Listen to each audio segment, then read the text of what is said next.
अस्सलाम वालेकुम दोस्तों बुज़ुर्गों, उम्मीद है आप खैरियत से होंगे।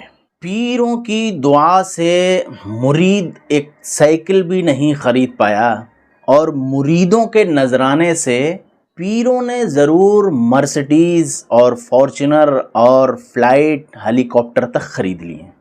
तो कुछ फैक्ट हैं पीरा मुरीदी के ताल्लुक़ से। मैं आपको एक बयान की तरफ ले चलता हूँ। मौलाना शमसुद्दीन मकराना, उनका बयान ये सुनिए और आप लोग अपने दिमागों पर ज़ोर डालकर सोचिए कि हम लोग किस तरफ जा रहे हैं और अल्लाह और उसके रसूल का रास्ता छोड़कर हम जो है वो पीरों का रास्ता इख्तियार कर लिया है। इल्ला माशाअल्लाह सारे पीरों की बात नहीं कर रहा हूँ मैं। जो जाली पीर हैं ज़्यादातर लोग उनके पीछे भाग रहे हैं। इसी पीरा मुरीदी के सिलसिले में मैं आपको मौलाना शमसुद्दीन मकराना का ये बयान सुनवाता हूँ। आप भी सुनिएगा, मैं भी सुनता हूँ और आप भी अमल करिएगा। मैं भी इंशाअल्लाह अमल करने की कोशिश करता हूँ। अपने अपने पीर की डुगडुगी बजाएंगे। पीर साहब मरदूदों, कान खोल के सुन लो। वो उस तरह के मौलवी जो इस नेचर के हैं। अल्लाह ने हमें दीन की तबलीग के लिए पैदा किया है, पीर की तबलीग के लिए नहीं पैदा किया है। पूरे कुरान में किसी पीर का जिक्र नहीं है और हदीस की किसी किताब में किसी पीर का जिक्र नहीं है। अगर है तो मुझे बता दो ला करके। जी, पीरी मुरीदी का रीजन क्या रहा है, जरा इस पे गौर कीजिए। आप शुरू कीजिए। सरकार हसन बसरी, बहुत दूर के, गौस पाक को ले लीजिए। आप क्या करते थे ये पीर लोग?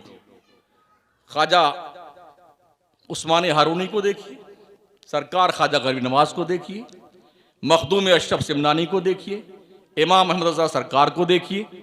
ये लोग क्या करते थे मुरीद करके? बिल्डिंग बनाते थे, पैसा इकट्ठा करते थे, गाड़ियां खरीदते थे? जी नहीं। ये लोग जिसको मुरीद करते थे ना, उसे अल्लाह का वली बनाते थे। बिल्कुल ऐसा ही हो रहा है आजकल। देख लीजिए, जितने मुरीद ख्वाजा गरीब नवाज के हैं, हर मुरीद अल्लाह का वली। चाहे बख्तियार काकी के मुरीद हों, साबिर अलाउद्दीन के मुरीद हों, सारे मुरीद अल्लाह के वली। इमाम अहमद रजा के सारे मुरीद अल्लाह के वली। मखदूम सिमना के सारे मुरीद अल्लाह के। क्यों? इसलिए कि वो मुरीद की तरबियत करते थे। इसलिए मुरीद नहीं करते थे कि पीर का बंगला बने, एक कोठी बने।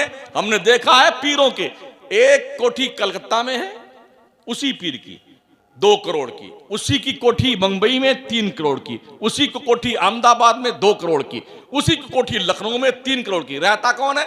एक चपरासी रहता है झाड़ू पोछा लगाने के लिए। और जब पीर आएगा तो फिर सारे मुरीद पहुंचे, जिंदाबाद जिंदाबाद जिंदाबाद जिंदाबाद। 3 दिन मरदूद रहते वहां पर, लूट खसोट के खाते हैं मुरीद। और मुरीद समझता आप जन्नत मेरे बाप की हो गई। कसम खुदा के इतना मारे जाओगे ना, पीर भी इतना कूटा जाएगा, भेजा बाहर निकल आएगा उसका पीर का। और ऐसे मुरीदों की वो धुनाई होगी, शक्लें नहीं पहचानी जाएंगी, शक्लें नहीं पहचानी जाएंगी। अपने दिल में झांक कर देखो कितना गंदा हो चुका है ये दिल। हरामखोरी, बेईमानी, लूट खसोट, गीबत, चुगली, बुराई, ये सब की आमाजगाह हमारा दिल बना हुआ है। अल्लाह वाले क्या करते थे? क्यों फरमाया गया अल्लाह का वली वो है जिसका चेहरा देखो तो अल्लाह की याद आ जाए। अल्लाह की ऐसे ऐसे बहुत कम है इस दौर में। वो जो बेचते थे दवाए दिल, वो दुकान अपनी बढ़ा गए। जो जन्नत बेचते थे ना बहलोल दाना, वो अपनी कब्र में गए। अब तो पीर देता कुछ नहीं, से लेता है। लाम याजिर ले नून अलिजवन्ना, लेना दाल याजिर दे। बिल्कुल ऐसा ही हो रहा है। देना तो है ही नहीं, सिर्फ लेना। लाओ लाओ लाओ लाओ, दो लाओ, दे के जाओ।